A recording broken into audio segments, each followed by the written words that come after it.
Значи следващата OTC, европейски и световен опит. Аз казах, че има връзка, особено връзката и въпроса на колежката. Още повече, че ние като членки от Европейския съюз има една директива на Европейския съюз по отношение, макар че е предоставено право на всяка страна да се избира. И тези таблици, които са, мога да ви кажа, че най-либерални по отношение на OTC са Англия и Германия отчасти, но най-вече най-либерална Англия, най-консервативна е Франция и Гърция. Ние бяхме много консервативни, но тук последните 3 години лично аз съм докладвал в КВС най-малко 15 препарата, които преминаха на OTC статус. Какво е съдържанието на лекцията? Първо определение за OTC, второ OTC пазари и история, критерии за OTC, опит в Европа и бъдещо развитие на OTC продуктите. Определение. Точно определение няма, макар че знаете превода. OTC идва от Over the Counter, съкращението, което означава над чекмежето. Тоест, вие преоборудвахте аптеките и всичко прескрипционно трябва да е вътре, а над чекмеджето са OTC-тата, добавки и някои медицински изделия. Има ясно дефинирано определение само за лекарства, които са по рецепта, което е следното, че тези лекарства имат директно или индиректно представляваща опасност за пациента, дори когато не е предписано от лекар, масово се използват неправилно и представляват директна или индиректна заплаха за здравето. Съдържа вещества, които не са добре проучени и се предписва от лекар за парентерална употреба.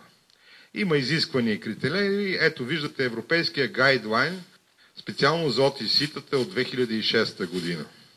Но повтарям, има изключение. Глобалният OTC пазар през 2008 отбелязва по-голям ръст от RX, т.е. от прескрипционните лекарства. В България също нараства, ако пазара на лекарства нараства с 8 до 10, но OTC нараства с 15 до 20% годишно. Съединените щати представляват най-големия OTC пазар и има специален PDR, Physician Desk Reference за OTC продукти. 300 000 различни OTC продукта на американския пазар и 70% от населението използва такива продукти. Япония е втория по големина OTC пазар в света и номер 1 за Азия. Ето съотношението прескрипционни и OTC. Виждате как в някои случаи може да се изравни. Това става дума по отношение на в ценово изразение. Източна Европа, т.е. бившите социалистически страни, продажбите са нараснали с 28% в новоприетите страни от Европейския съюз, но през 2009 имаме неочакван спад от 8%. През 2008 пазара на OTC продукти в Русия съставлява около 45% от тоталния OTC пазар на Централна и Източна Европа.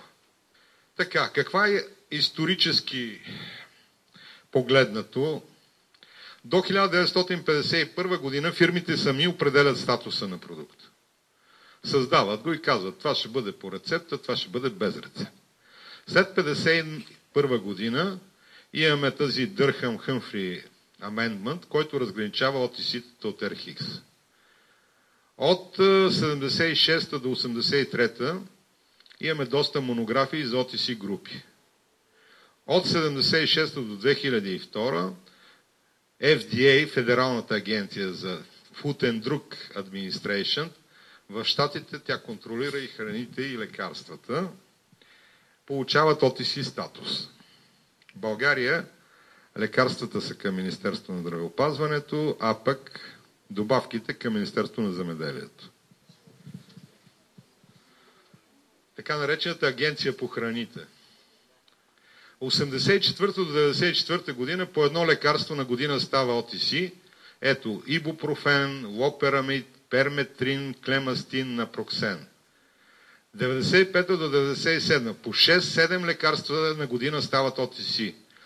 Ибупрофен, ранитидин, никотин, кетоконазол, миноксидил.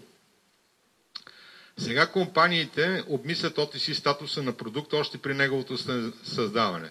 Примера Ела-1, това е улипристал ацетат, нова генерация контрацептив. И така е регистриран, в Европа е регистриран за сега по лекарско предписание. Сега, по документ на Световната здравна организация, която много се занимава с тия проблеми, се счита, че чрез OTC пациентите се чувстват по-удовлетворени, като поемат отговорност за собственото си здраве.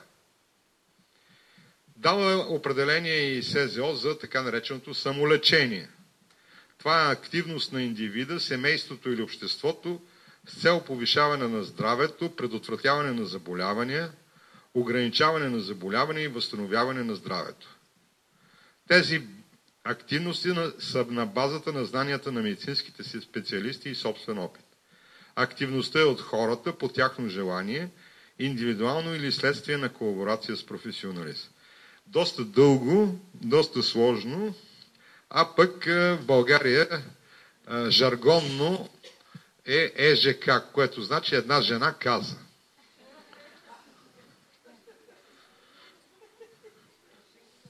На какви въпроси и отговори трябва да си отговорим, когато става дума за OTC статус? На първо място, може ли състоянието на пациента, т.е. заболяването на пациент, да се самодиагностицира? Може ли състоянието да се самолекува? Трето, самолечението ефикасно и безопасно ли е за пациента? На четвърто, има ли нужда от лекар за поставяне на диагнозата? На пето, какво е естеството и проявата на нежеланите лекарствени реакции при поставяне на грешна самодиагноза?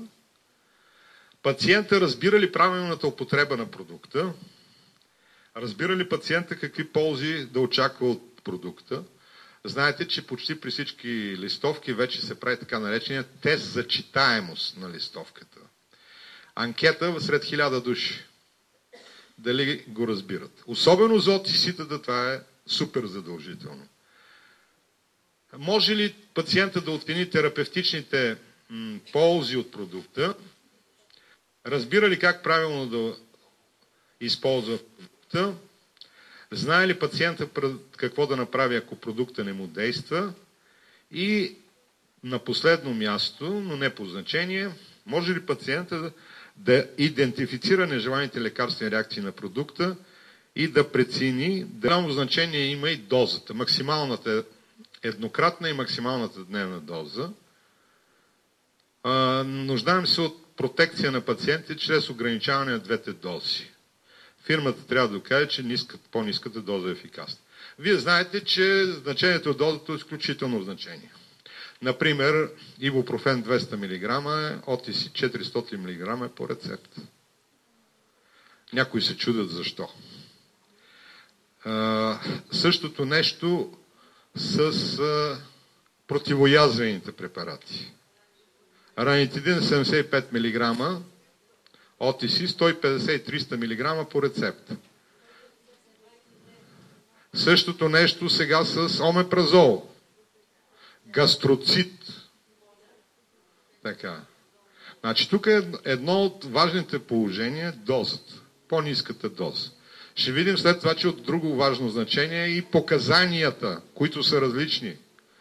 Както и при антиалергичните препарати също. Състояния, които могат да се самодиагностицират, остават в показанията на OTC продукт. Например, при ранитидин 75 мг е почти като показание антиацидно средство. Същото и за омепразол, гастроцида. Показанието е само симптомите на парене, киселини при рефлукс. Няма нито язви, нито синдром на Цьорингер-Елисон, нито лечение на язва от нестероидни противовъзпалителни и така нататък. Значи това е на първо място дозата. На друго място това е продължителност на лечението с OTC продукти. Всички знаете какво пише в тези листовки. Примерно парацетамол или пък другите, ибупрофен. 3 до 5 дни.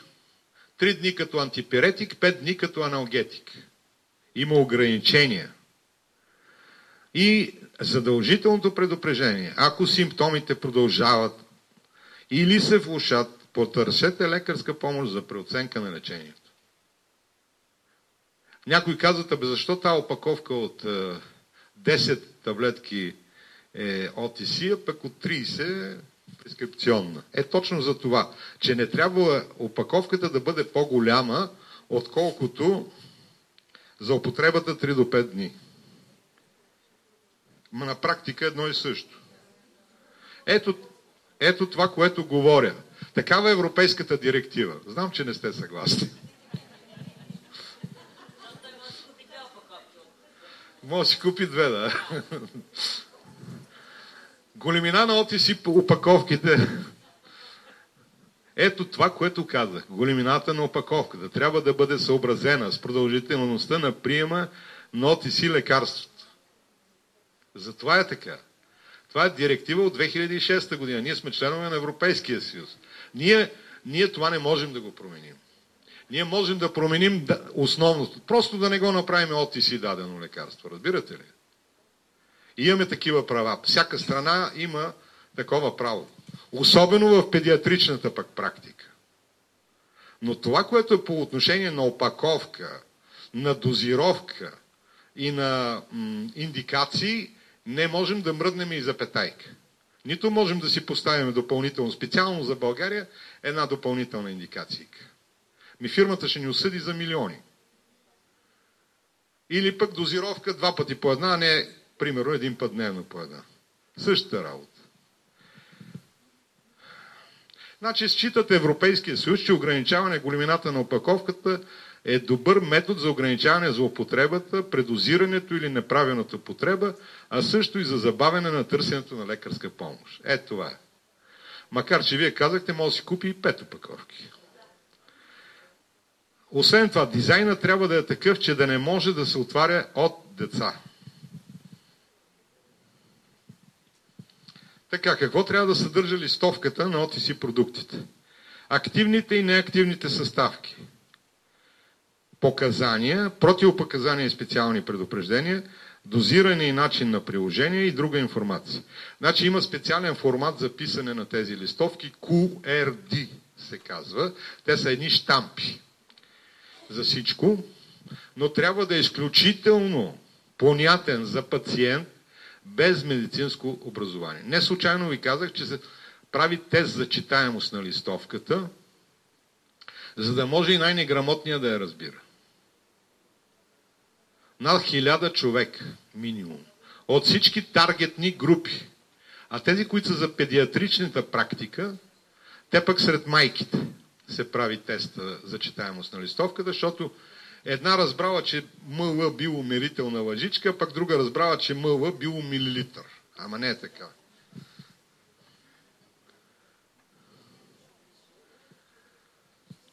Какви са проблемите? Проблема е, че хората не считат OTC продукти за истински лекарства. Те искат по рецепта нещо, за да сигурен, че му действа.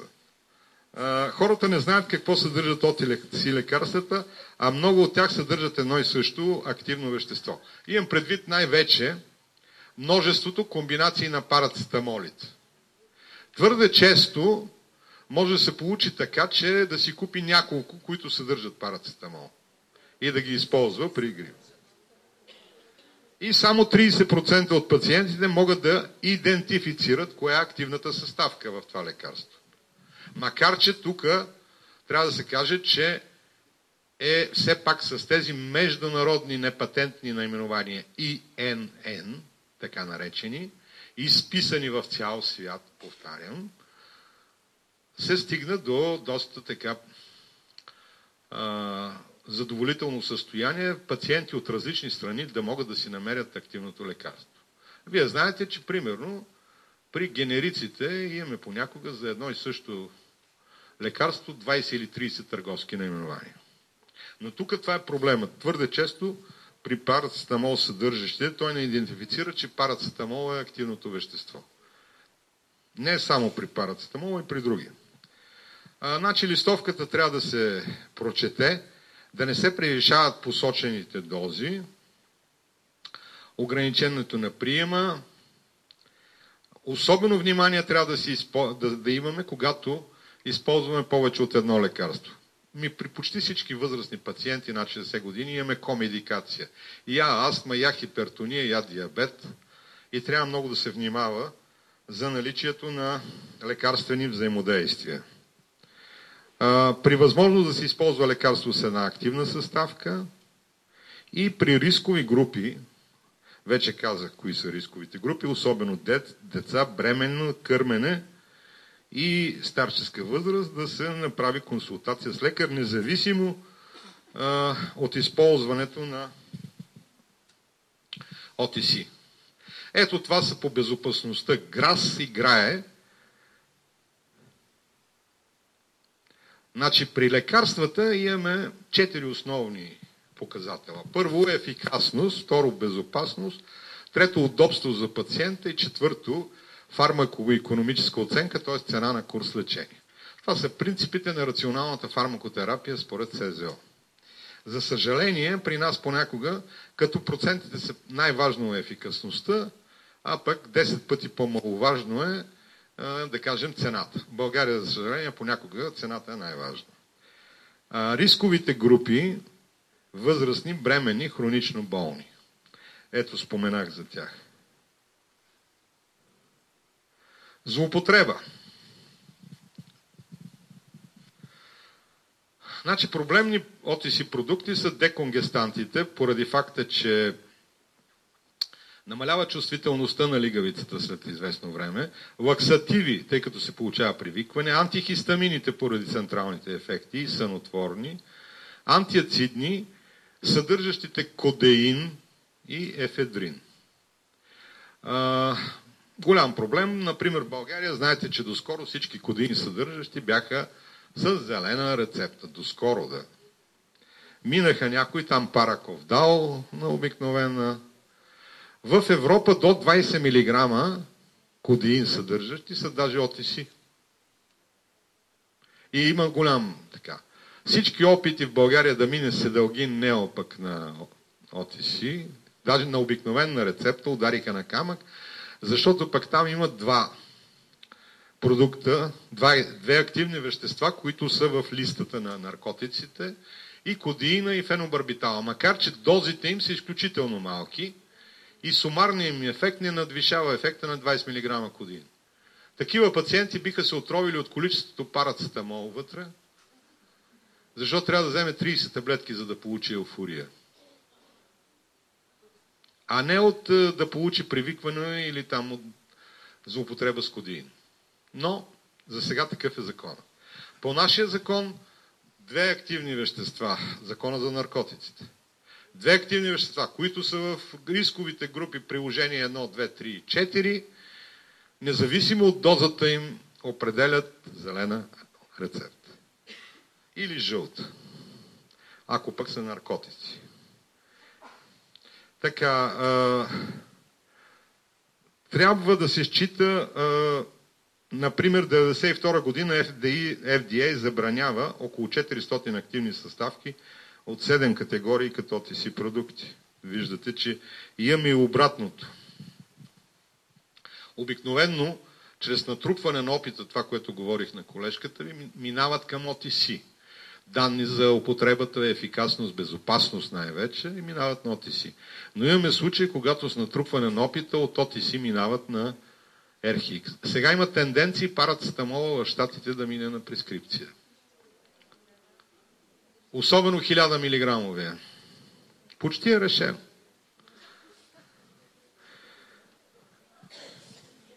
Знаете, аз ще се спра по-подробно, знаете и случая с кетопрофена, гелните форми, които миналото лято минаха, по-миналото имам преди, да? Минаха от ОТС на прескрипция. Каква е ролята на фармацевта? Ролята е следната. най-лесно достъпният здравен работник за получаване на информация без заплащане. Анализиране на информацията, значи ролята е да определи дали пациента си е поставил правилно диагнозата. Дали е грип или е простуда. Състоянието на пациента позволява ли самолечение? Също трябва фармацевта да го определи. Има ли противопоказания? Това, което казах. Той е астматик, ама ще ми използва там някакви... Или пък диабетик, хипертоник. Има ли противопоказания? И накрая трябва да прецени дали OTC продукта ще помогне в конкретния случай или дали да го прати на лекар. А тенденцията е да не ходят на лекар, защото първо трябва да плащат и второ трябва да чакат.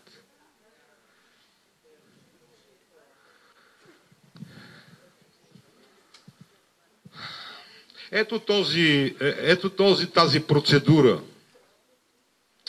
Имаме и централизирана европейска процедура, не само национални процедури, когато всяка страна си ги разрешава. До 2015 трябва да се въведе единна централизирана европейска процедура за OTC статус на лекарствата. Тогава, като реши Европа, ние само казваме, слушам и готово. Гледаме листовката дали е преведена правилно и готово. СЗО, например, е над 1,5 милиарда хора с затлъстяване и поради това нещо, Европейската агенция по лекарствата ЕМА в Лондон даде OTC статус на Али. Орлистат 60 мг. Вие знаете ксеникала. Значи той се получи по централизирана процедура, не по национална процедура при нас в ИАЛ, а по централизирана процедура. Зиртека, OTC по същия начин, 2008 година, пантопразол на Никомет, пантозол контрол за OTC варианта, омепразола. Там станаха едни бъркотии, защото някои фирми се писаха много хитри. Омепразола с определени индикации и определена големина. Само, пак повтарям, при симптоми на рефлукс, парене, връщане, но не и при язвите, като OTC продукт. Значи имаме някои централизирани процедури, валидни за всички европейски страни. Ето това е, май не се вижда много, тези таблици са над 300 страници за всички продукти.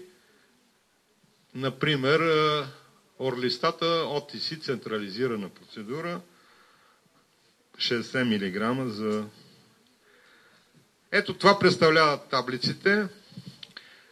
12 страни са изградени първите членки на Европейския съюз. Друга таблица е за новите членки на Европейския съюз, като нас и някои други. И третата, винаги има особености в някои страни. Някои казват, примерно, че е RHX, например. Пак казах, най-консервативни в това отношение са французите, особено. Ето за омепразола, в кои страни, OTC. Най-консервативни са французите и гърците. Ето историята на омепразола. Знаете, това е на AstraZeneca оригиналния продукт. Първа разрешава OTC на омепразол шведската агенция, въпреки че американците 3 пъти отказват поради различни изисквания на FDA. Изискванията на американците са много по-строги, отколкото в сравнение с шведската агенция. И понякога имаме икономически причини в Европа, повтарям, в Европа, да се стимулира OTC статуса. Икономическите причини са, че по този начин се разтоварват здравните каси. Всичко, що е OTC, не се реимбурсира. Правило 1. И ще ви кажа, че имаме до парадокси. В Ирландия инсулин е OTC. Значи има го и другото. Пак казвам, разтоварване на здравните каси. Такъв пример. Има на някои места, където тези статините са отиси, там симвастатини и много други, пак поради икономически причини. Ето ви 3 примера. Никотин заместваща терапия при тютюнопушенето, например, подаден още 95-та, OTC от FDA получава 96-та. Статините, това, което казвам. Ловастатин, още 2000-та, 2005-та получава пак, права статина също получава OTC статус. Обаче, OTC се отказва от FDA. А Англия одобрява симвастатина 10 мг през юли 2004 като OTC. Спешна контрацепция. И ние сме имали много разправи, специално за спешната контрацепция. Знаете този на Гедеон Рихтер препарата. И знаете ли какъв беше аргумента, за да мине на OTC? Че няма къде да тръгне за рецепта на лекар във времето, примерно, от 12 посред нощ до 6 сутринта.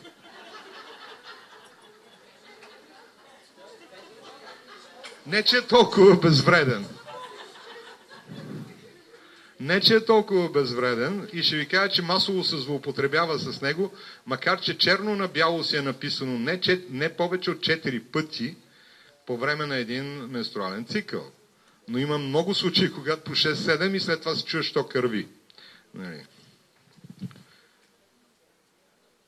Ето симвастатин е единствен, който с OTC статус от тия статините. Например, Pfizer оттегли OTC документацията на Viagra, силденафила, през 2008 следствие разногласия на членовете на различни европейски страни. Еректилната дисфункция, но там се появиха и много други, като таданафил, варданафил и други, които са по-селективни и по-ефикасни, дори до там, че силденафила се връща към първата му индикация пулмонарна хипертония. На запад падат продажбите. Вече казах, че Англия е най-либералната страна. Ето европейското ръководство за OTC в ялния на столната книга. Гайдлайна за промяната в класификацията на медицински продукти за хуманна употреба. И тези резолюцията също, която дава, включително и за България. Така, значи каква е тенденцията? Тенденцията е либерализация. Тя продължава от 10 години насам, но засилване на либерализацията разработва се гайдлайн за опаковките на OTC продуктите, които да включват креативни символи, уеб адрес и други, с които да помогнат на пациентите по-лесно да се ориентират в конкуренцията. Това е изключително важно. Италия и Унгария поеха пътя на улесняване продажбите на OTC продукти извън аптеките, на бензиностанции и супермаркети. Пазарът на OTC продукти в Полша е подобен на този в останалите европейски страни, но Полша има също понятието GSL, General Sale, което означава, че могат да продават и бензиностанциите и аптеките и правилото там е този OTC продукт да е бил в продажба като OTC поне 5 години, за да стане GSL. Така че системата е различна, да е доказва ефикасност и безопасност. Сега, за съжаление, българския закон, знаете, за лекарствата и аптеките в хуманната медицина, има някои пропуски. Един от пропуските е, че съществува категория OTC в Англия, в Германия и в повечето европейски страни, които са с забрана за публична реклама. OTC е и... А в България основният стремеж да стане OTC продукт на фирмите е за да го рекламират по медиите и телевизията. Но там тези, които съдържат кодеин, макар че са OTC, им е забранена публичната реклама. При нас няма такава клауза. Щом е OTC, реклама колкото искате. Какво беше там? Диарията отшумява. Просто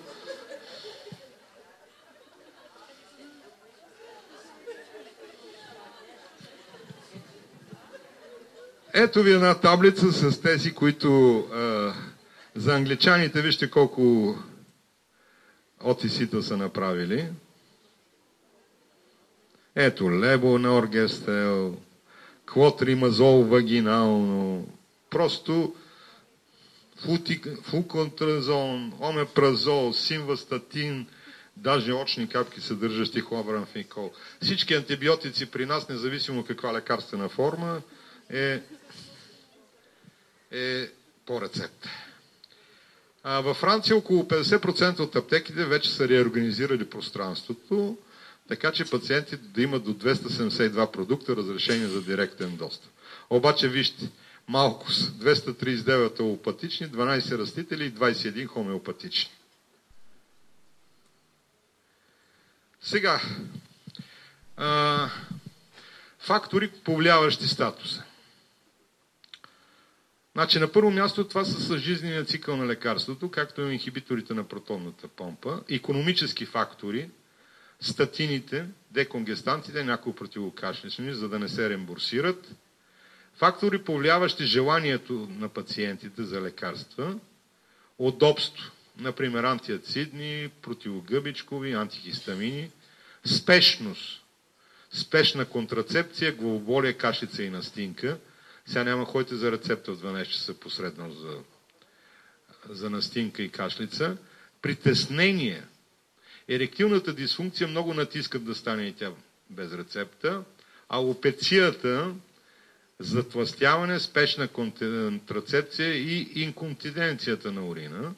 Ефикасност. Отказване от тютюнопушене, повлияние на телесното тегло или поведение. Всички тези фактори натежават в желанието. Това са най-важните. Значи 3 до 5 години продажба като Ерхикс, като натрупаме с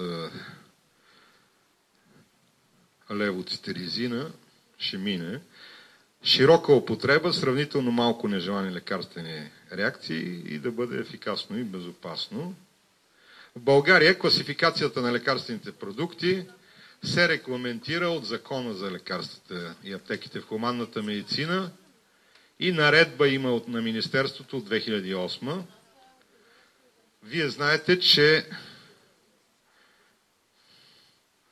няма ясна процедура при нас, пишат молба и основната ни база е OTC статуса на продукта в другите страни от Европейския съюз, а Агенцията по лекарствата началото на всяка година публикува бюлетин с OTC статуса на лекарствата. Значи, доминиращи групи за OTC в България по евромилиони. В нас доминираща група е кашлица и настинка. 39%. 37% аналгетици. Тези, които влияят върху стомашно-чревния тракт, антиацидни и други, 12%, кожните продукти 9% и витамини и минерали 18%. Това са най-честите групи, които са OTC продукти. Вижте пък от тоталния фармацевтичен пазар в различните страни, колко заемат OTC продуктите.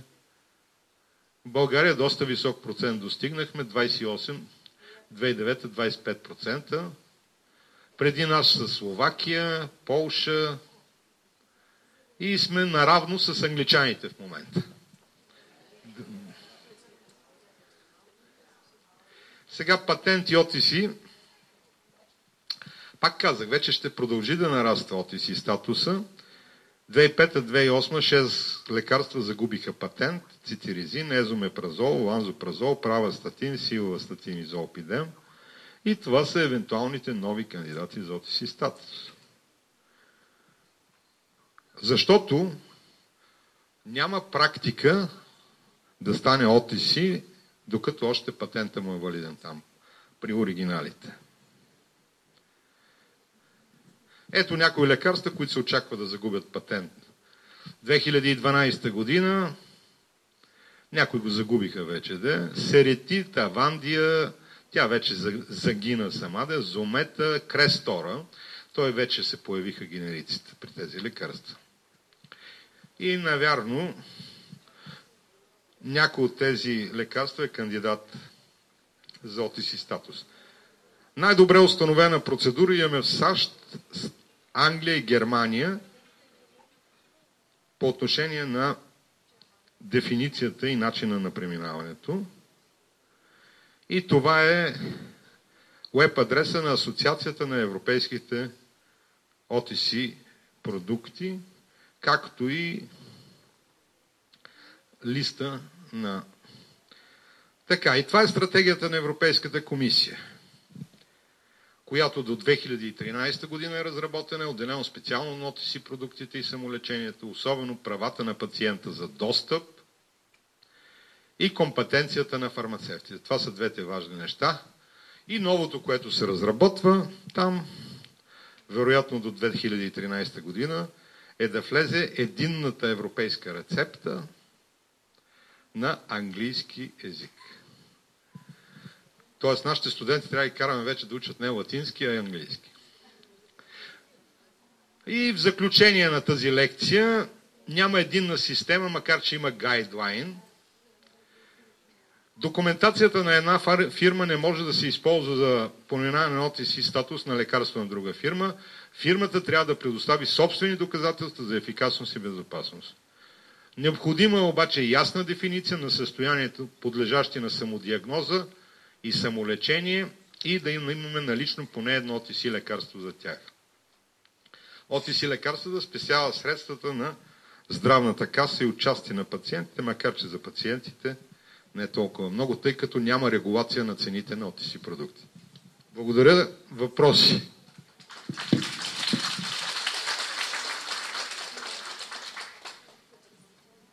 Има ли въпроси? Аз имам един такъв въпрос. Имам един такъв въпрос. Какво ще кажете за новото старо лекарство аналгин хин? Ще кажа. Аз забравих да ви кажа първо за кетопрофена, защо мина на прескрипционен режим. Оказа се, че е изявена светочувствителност. Тоест, намажете се и дори след като сте се мазали една седмица след това, ако си излагате кожата на слънце, се получава некроза. И затова мина. Но се счита, че не от кетопрофена до някъде, а повече от помощните вещества, които се изпълняват тези гелове. Аналгин хина. Аналгин хина беше регистриран наново преди 3 месеца, юни месец. Но имайте в предвид, че това не е същото, което беше. Хинин. Значи то не е българска измишлятина, то още от немците, които аналгина много си го произвеждат, при треска вследствие на малария сложили и хинин. Новия аналгин хин съдържа 500 мг аналгин, т.е. 2 пъти повече, и 30 мг хинин, т.е. почти 2 пъти по-малко. И второ, много важно, там в това лекарство хинина е обявен като помощно вещество, а не като активно вещество. Да. Сега логиката 30 мг е следната. В тоника има хинин. Литър тоник има 83 мг хинин. Литър. Пиете 3 аналгин хина дневно, равно на 1 литър тоник. Сега дали ще бъде като ефект същото, а тук е увеличен аналгина 2 пъти в новото, аналгин хина. Казах ви, 500 мг. И трудно е да се каже, може би идеята беше да си върнат стария най-добре, но проблемът беше, че те нямаха никаква документация за стария. Тоест никакви клинични изследвания, нищо, нито предклинични, нито клинични, когато пред 2000-та година сами си го спряха, оплашени от СЗО, което искаше въобще да спреме аналгините тук.